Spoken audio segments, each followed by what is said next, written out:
안녕하세요. 산재박사TV의 조경준 노무사입니다. 아무래도 저희 법인이 산재 전문 노무법인인 만큼 많은 상담들이나 전화들이 들어오는데 듣고 있다 보면 굉장히 공통적으로 하는 몇 가지 질문이 조금 있어요. 그래서 오늘은 이런 질문들을 한번 추려가지고 답변 드리는 시간을 가지도록 할 텐데요. 다양한 분야 중에 조금 근골격계 상병에 대해서 좀 특정을 해서 답변을 드릴 거고 이해하기 쉽게 Q&A 방식으로 구성해봤습니다. 질병이 있고 실제로 나이가 많은데 산재 처리가 가능한가요? 정말 많은 분들이 물어보시는 질문인데요. 예를 들면은 한 60대 노인분이 오셔가지고 무릎이 아프다, 무릎 관절염을 진단받았다, 요게 산재가 되냐, 이런 경우로 물어보시는 경우가 되게 많습니다. 결론부터 말씀드리면요, 나이가 많다고 산재가 무조건 안 된다, 이거는 아닙니다.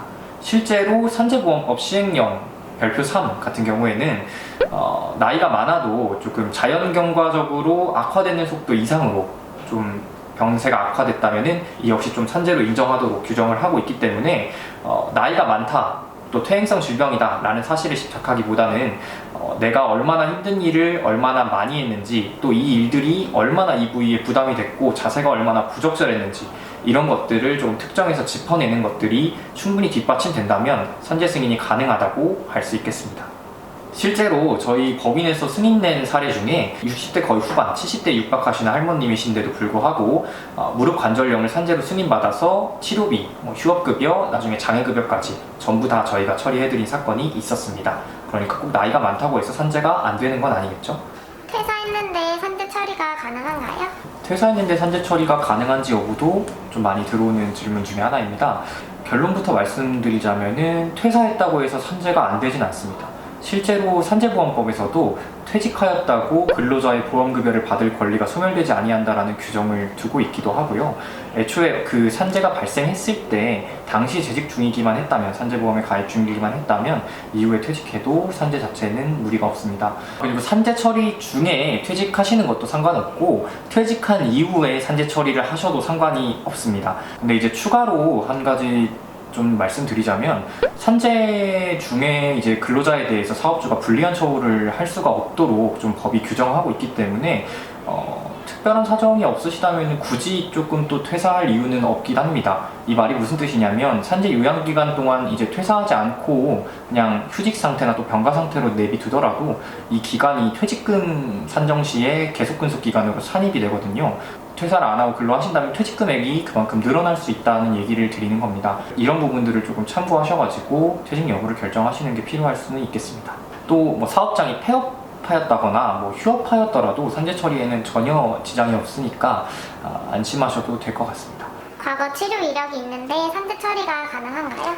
기존의 좀 치료 이력이 교통사고 등으로 인한 치료 이력이다. 예를 들면 오늘 산재를 신청하려고 하는데 사실 나는 3주 전에 교통사고가 나서 병원에 잠깐 며칠 동안 입원했거나 방문한 기록이 남아있다, 이런 경우에는 이제 교통사고로 인해서 해당 질병이 발생했다는 논리로 공단이 충분히 산재를 불승인할 수도 있겠죠. 그래서 이런 부분은 조금 불리할 수도 있겠지만, 반면에 교통사고가 굉장히 옛날에 일어났다, 오래전에 일어났다 같은 경우에는 이제 이미 과거에 일어난 일이고 그 사이에 진행된 업무 수행 이력 같은 것들이 이 질병에 보다 직접적인 인과관계를 가지고 있다, 더 큰 영향을 미쳤을 것이다 라고 주장하면서 조금 무마해보는 방향으로 갈 수도 있을 것입니다. 결국 과거에 조금 치료 이력이 있다고 하더라도 그 사실 자체만으로 산재가 될지 안 될지가 결정나는 건 아닙니다. 같은 사실관계라도 누가 어떻게 주장하느냐에 따라 완전히 좀 다르게 적용되고 받아들여질 수 있는 게 이 산재보험이기 때문에 그런 내역이 있다고 하더라도 너무 쉽게 좌절하지 마시고요. 필요하시다면 전문가의 상담을 받아보는 것도 좀 도움이 될 것 같습니다. 네, 오늘은 이렇게 조금 Q&A 형식으로 좀 질문을 추려가지고 답변하는 내용으로 구성을 해봤는데 좀 이해가 잘 되셨으면 좋겠고요. 산재에 대해서 조금 막막하시거나 방법이 궁금하신 분들이 이 영상이 도움이 되었으면 좋겠습니다. 혹시 또 궁금하신 점이 있으시다면 저희가 이렇게 자체적으로 추려서 영상 제작을 하기도 하지만 밑에 댓글로 달아주시는 경우에 좀 더 빠르게 피드백이랑 다음 영상 준비가 가능하니까요. 적극적으로 좀 댓글 달아주시면 감사하겠고요. 오늘 영상은 이 정도에서 짧고 굵게 마무리하도록 하겠습니다. 감사합니다. 안녕.